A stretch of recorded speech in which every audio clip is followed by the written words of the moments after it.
Hey everyone, as we learn more about the psychedelic industry, we're learning that new drug development is obviously very expensive. You ever wondered how much it costs to run a clinical trial in the psychedelic space? And better yet, what is a trial worth for suppliers that are involved in it? Find out now in our latest podcast.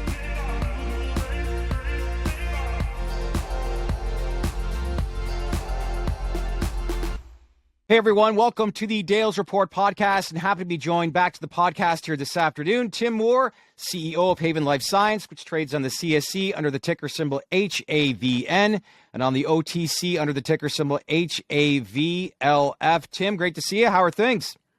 Shad, things are great. Good to be back to see you again. You as well. Crazy times right now, obviously, in the market. Let's face it, right? It's just so much going on, but what's the sentiment, obviously, amongst the company, and what's some of the communication that you're, I guess, feeding out to a lot of the investor base right now? Well, the investor sentiment is pretty bad right now. I think that people are not only distracted by a war in Ukraine, but we've been distracted for a long time with COVID. We've just seen a lot of stocks moving sideways. It's not just psychedelics, but other categories as well. Mm-hmm. And I think a lot of people are pretty heavily in cash right now and waiting for a change. So I'm hoping that we see a pretty significant shift in the markets on a macro basis in the next few months. Well, I can't think. Me personally, an entry point at a lot of these prices right now, like you'd think that something like this would never ever be presented to you, especially even 6 months to a year ago. But overall, when you look at the pure fundamentals and developments behind the scenes with the industry, it's still very encouraging from what you're seeing. Do you not think? It sure is. I mean, the results that we're seeing from the clinical studies, the constantly evolving public policy improvements, and just, consumer attitudes and public attitude around mental health continues to be all very positive. Yeah. So I want to begin. Let's obviously start with the elephant in the room, which was the termination of the amalgamation agreement with Spore Life Sciences that would have been helped, build out your functional mushroom supplement business. So let's straight up give us a little background as to what happened there. And I guess, does the non-amalgamation material impact the roadmap set out for your company moving forward? Chad, let me start with, it doesn't materially affect our roadmap. It would have been a step forward for us, but the not closing on that transaction is a step back. But the opportunity is exactly where it was 60 days ago or 90 days ago before we announced that potential transaction. Regrettably, some of the closing conditions just couldn't be met, and the agreement terminated. We worked very hard to try and find a way to bridge those gaps, and regrettably we couldn't. I'll take you back to the overall thesis for the company when we launched. That hasn't changed. Our focus is on building a supply chain of naturally derived psychedelics and having the nutritional supplements as a business that generates cash to support that, the other side of the business. And regrettably, we couldn't get that transaction to the point where it satisfied those requirements. And so it was in the best interest of our shareholders to not close that deal. Will you look to other companies potentially, moving forward that, builds out a lot of your nutraceutical business model, fast forwarding into later on this year? Is that a focal point? Yeah, we've looked at several different potential acquisition targets, and they've got to different levels of maturity in the discussions, and we will continue to do that. I think we're going to see ongoing consolidation in the psychedelics and in the nutraceutical space. And frankly, I have opportunities cross my desk almost once a week, so there's no shortage of potential acquisition targets. So walk me through when you say you got people reaching out to you once a week. Why is there such a keen interest for a lot of these nutraceutical companies to partner, say, with a company like yourself? For most of them, they're private companies, and they're looking to get access to public funds. And frankly, to launch a new company and go public right now is very challenging. Very challenging. Sentiment. So to get acquired by someone like HAVN and to have a position in the consolidated company is an expedited path to becoming a public company. So you're garnering a lot of interest pertaining to that right now. That's right. And it has to be the right thing that's accretive for our shareholders, and we'll look at whatever opportunities cross our plate, and when the right one is there, then we'll move on it. Well, one thing, to point out for investors, yes, there might be some disappointment with the Spore Life Science amalgamation not going through. However, you at least won't have the large share dilution that was associated with the transaction. So moving forward, action plan. What's the immediate, I guess, plan as we focus on here in 2022, now that we're in end of February going into March? But what is the key focus now for you? It's to stay the course. I mean, we've been heads down focused on executing against our business plan, and we'll continue to do that, both on the nutraceutical side, but also on the psychedelic side, and we've had success and milestones on both of those recently, and we've got more announcements to come. We're working on several projects for the balance of this year, and really quite optimistic that we'll continue to hit the milestones that we're looking at. It's good. You made an announcement last week that you secured a purchase order for naturally derived psilocybin from your Canadian partner Revive Therapeutics. In fulfilling the purchase order, HAVN Life will export GMP psilocybin extract from your facility in Jamaica into the U.S. Through your distribution partner Mycrodose Therapeutics, which is based out west. So walk us through the importance in this and forward thinking. What's this mean for investors eventually down the road? Well, about a month ago, we announced our partnership with Mycrodose, and that was important because we now have access to the U.S. market through a company that holds all of the DEA licenses necessary for import, processing, and resale. Okay. And that we validated that with our first shipment to them for research purposes only. Now we've got a purchase order to go to an end customer, and we've been negotiating these supply agreements for a year now, as we've been building out our supply chain, and now we're able to take those agreements and convert them to revenue. And so this is going to be our first revenue generating transaction on psychedelic compounds, and I think it's a very significant milestone, and just sets the stage for us to have additional customers come on board. Yeah. Not only like University of Wisconsin in the U.S., but customers in Canada. And we're working on building a path for being able to import into the UK as well. When I look at this market, as far as psilocybin research, it's a big opportunity, yet we talk about revenue, we talk about the opportunity, but yet few have really quantified the market potential in actual hard dollars. So has anyone really asked you the question, like, where do you forecast where the value of the psilocybin market will be? Well, yeah, what I've done is I've built a model to kind of take a look at what the potential is in the short term and then in the longer term. So in the short term, the opportunity is with clinical trials, because as a supplier of API to these trials, those will be ongoing for the next several years, at which point I think there's going to be two other things that happen. The first will be approval for clinics to administer in a clinician setting. And then I think the last thing that'll be approved is the ability for doctors to write prescriptions for people to take psilocybin at home. So if you look at the clinical trials and you kind of go through the math of 250 patients in a trial taking right. 3 doses a week, and a 10-week trial and 25 milligrams per dose, each clinical trial is worth approximately $750,000 of revenue to HAVN Life. So $750,000 per trial. Yeah. Okay. Yeah. So, if you take a look, that 50 trials, I would call 50 trials sort of the total available market, which is about $37 million. Wow. Each trial is $750,000. So that's the near term opportunity. The midterm opportunity is the clinics. Do you know how many trials that we've conducted this year in the industry? Back in 2021, do we have an idea? I think the last database we looked at is there were 83 trials in the United States and then more internationally. Right. So, and where do you think that forecast, like, when you think about where we were 10 years ago to today, do we have an idea as to how much that'll grow over the next 5 years?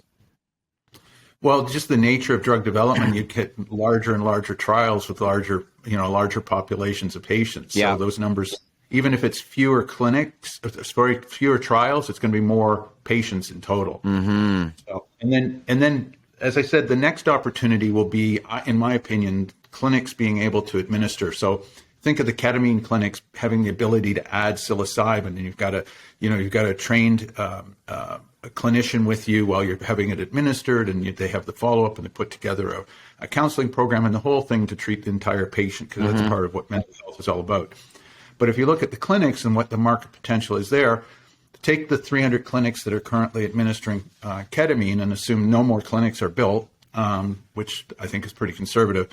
If they were to add psilocybin, and have 10 patients a day and 25 milligrams per dose, et cetera, right, that means that each clinic is worth about $360,000 in revenue, or that the current population of 300 clinics is worth about $110 million.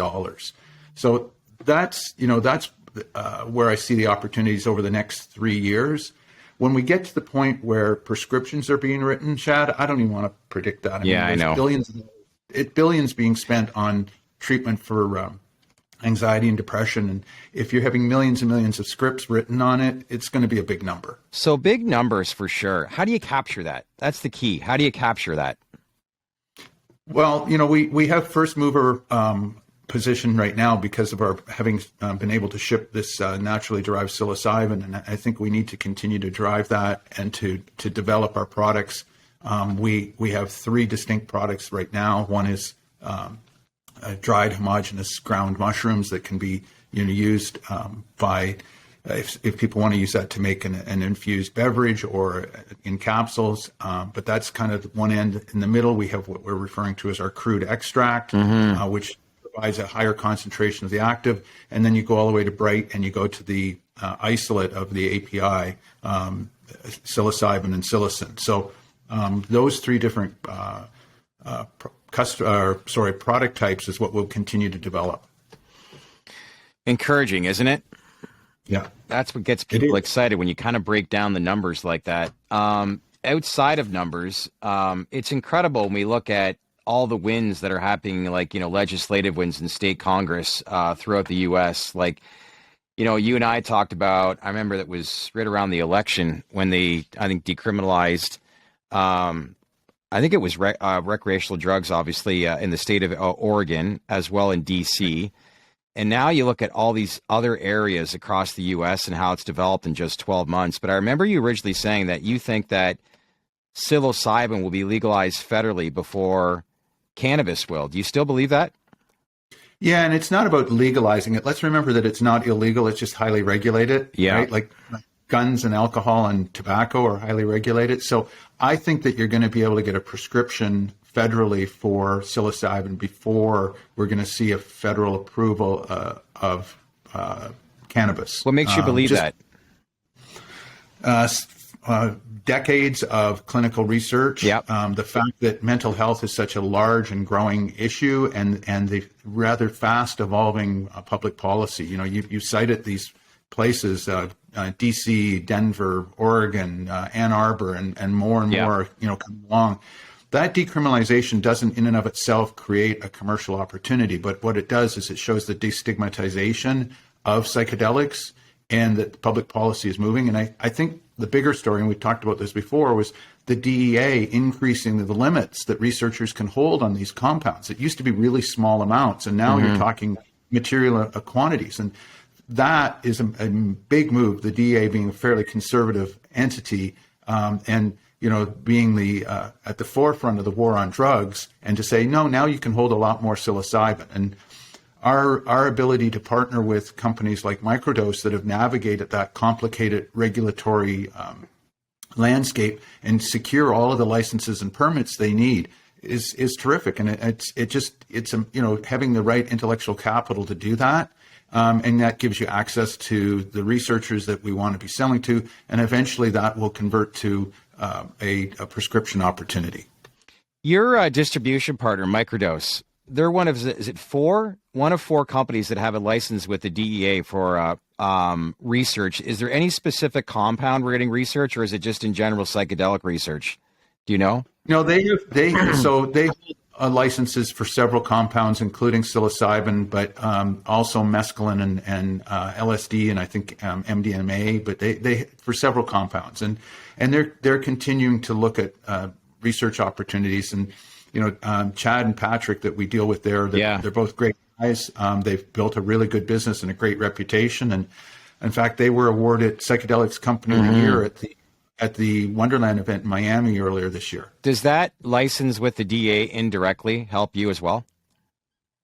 Well, it does, because it gives us access to the market. Right. I mean, what it does is it completely de-risks it for us, because the other path for us to take would be establish our own footprint and entity in the United States, apply for licensing, and hope that we get approved.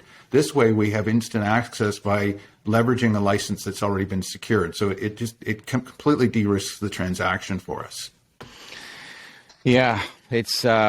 I know obviously there's a couple of shareholders that, expressed some concerns or a little frustrated obviously with the news this week. But, when you look at the grand scheme of things, it's, as I keep saying this, if we were all private companies in this space right now, there'd never be better times when you think about just the stigma that's changing, the need for it, and the pure infrastructure. Again, I try to communicate this to a lot of my viewers.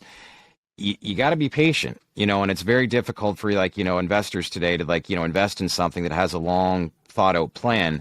But can you imagine where this industry is in the next 3 to 5 years, especially with where the world's going? Yeah, I think, one of the things that developed over the last 12 months in this space is a year ago, or a little over a year ago, when there was a lot of retail investment money coming into psychedelics. I don't know if those investors really understood how long the fuse was for new drug development. Many of them thought it was going to be more like a cannabis with revenue in a relatively short period of time. But the industry actually is going to take some time before it's generating some significant revenue. The opportunity is not different. And in fact, the opportunity is growing. We've talked about mental health and the scope and scale of it. And it's, it's only getting worse with more people presenting with anxiety and depression, accelerated by the pandemic. I mean, let's face it, we have all been locked up an awfully long time, and where it's manifesting itself in odd ways. I recently read an article about how hundreds of millions of students, children around the world, have been psychologically affected by at-home schooling, and the fact that they're having no interaction with their peers for so long, and so we've got an entire cohort of students that are exposed to the risk of having an anxiety or depression or some other consequence of this, and the opportunity is large and growing. The promise that remains very strong around these psychedelics, not just psilocybin but others, and the benefits that they can provide. And you're right, the stigma is going away. So the key takeaways I get from today's interview is, again, a lot of engagement from private nutraceutical companies that you field every single week. Key supply agreements with Revive Therapeutics, distribution partnerships with Mycrodose, that is one of 4 companies with the DEA. So most importantly, long term, what is the clear message that you want to communicate to investors moving forward at the end of this? That we continue to be on our plan. We're building our supply chain of naturally derived compounds to support the industry. The demand in the industry there is clear. The opportunity is huge. We've proven our ability to cultivate and to export and import into Canada and the U.S. So I just feel that we're doing what we said we were going to do, and we're just going to keep doing that. Appreciate the update. Way to handle this, and at the same time, too, all the best moving forward. Thanks, Shad. Hope you have a great day. You too. Thanks, Tim.